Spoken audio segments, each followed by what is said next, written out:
তার মধ্যে ৮টিতে বিজেপি এগিয়ে আছে, একটিতে তৃণমূল এগিয়ে আছে। ইন্দ্র রয়েছেন কাউন্টিং সেন্টারের বাইরে থেকে সরাসরি।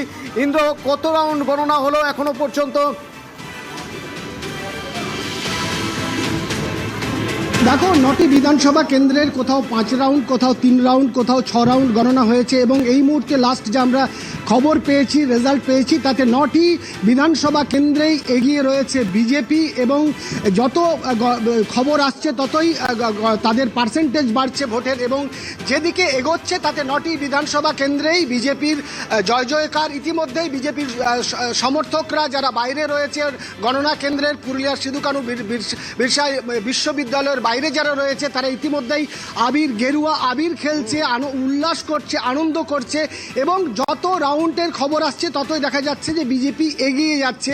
যদিও এই মুহূর্তে বিজেপির 9টি রাউন্ডেই বিজেপি এগিয়ে আছে, 9টি কেন্দ্রে বিধানসভা কেন্দ্রেই বিজেপি এগিয়ে আছে। যদি পুরুলিয়ার যে 9টি বিধানসভা কেন্দ্র ছিল তার 6টি বিধানসভা কেন্দ্র বিজেপির দখলে ছিল 2021-এ এবং 3টি ছিল তৃণমূলের দখলে। এবারে একেবারে বিজেপি এখানে আরো অনেক ভালো ফল করতে চলেছে আর্লি ট্রেন্ড অনুযায়ী অন্তত। ধন্যবাদ ইন্দ্র। শ্রমিক দাশগুপ্ত, এইবারের ভোটে এখনো পর্যন্ত ধরে নিচ্ছি আর্লি ট্রেন্ড, ধরে নিচ্ছি স্লো কাউন্টিং হচ্ছে, কিন্তু তারপরেও এটা মানতেই হবে যে 2021-এর ফল আপনাদের হতাশ করেছিল। ভোট পার্সেন্টেজ হয়তো বেড়েছিল, সিট আপনারা আরও বেশি পাবেন ভেবেছিলেন।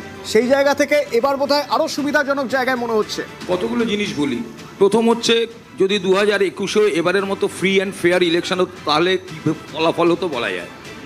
দ্বিতীয়ত, নরেন্দ্র মোদীজির নেতৃত্বে এই জয়টা এসছে, সাধারণ মানুষ সেই বিশ্বাসটা রেখেছেন এবং আমাদের নেতার ওপর সেই ভরসাটা আছে।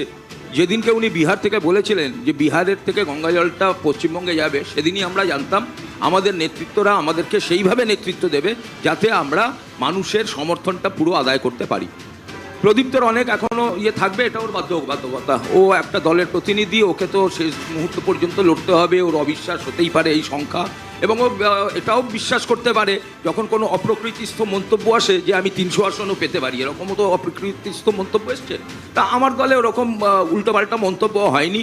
আমাদের সভাপতি বরাবর বলেছেন আমরা কমফোর্টেবল মেজরিটি নিয়ে আসবো, সেই দিকেই যাচ্ছি। আমি প্রণাম জানাই পশ্চিমবঙ্গের সমস্ত মানুষকে। এই জয় হচ্ছে জনসাধারণের জয়। তৃতীয়, আমি যেটা বলবো, দীর্ঘ 7 বছর ধরে আমি আমার দলের মুখপাত্রভাবে এসেছি। আমি দেখেছি বিভিন্ন বিরোধী দল এবং বিভিন্ন channel, including you, don't mind, তারা আমাদের কর্মীদের এবং ভোটারদের মনোবল ভাঙার জন্য প্রতিনিয়ত বলে গেছে যে বিজেপির সংগঠন নেই। আর আমি অন্তত বলেছি এবং আমাদের দলের অন্যান্য নেতারাও বলেছে আমাদের সংগঠন হচ্ছে। আপনি বললেন ঠিকই, এক মিনিট, আমি শেষ করে নি ভাই, আমি শেষ করে নি ভাই। সরাসরি বলছেন, আপনি সরাসরি বলছেন, এটা হতে পারে না। বিতর্কে হয়েছে এবং আমি কি উত্তর দিচ্ছি, আমি পরিষ্কার বলছি। আমি বলেছি যে আমাদের সংগঠন মানে তোলাবাজ নয়, আমাদের সংগঠন সাধারণ মানুষের। মমতা বন্দ্যোপাধ্যায় কি বার্তা দিচ্ছেন একবার শুনবো চট করে।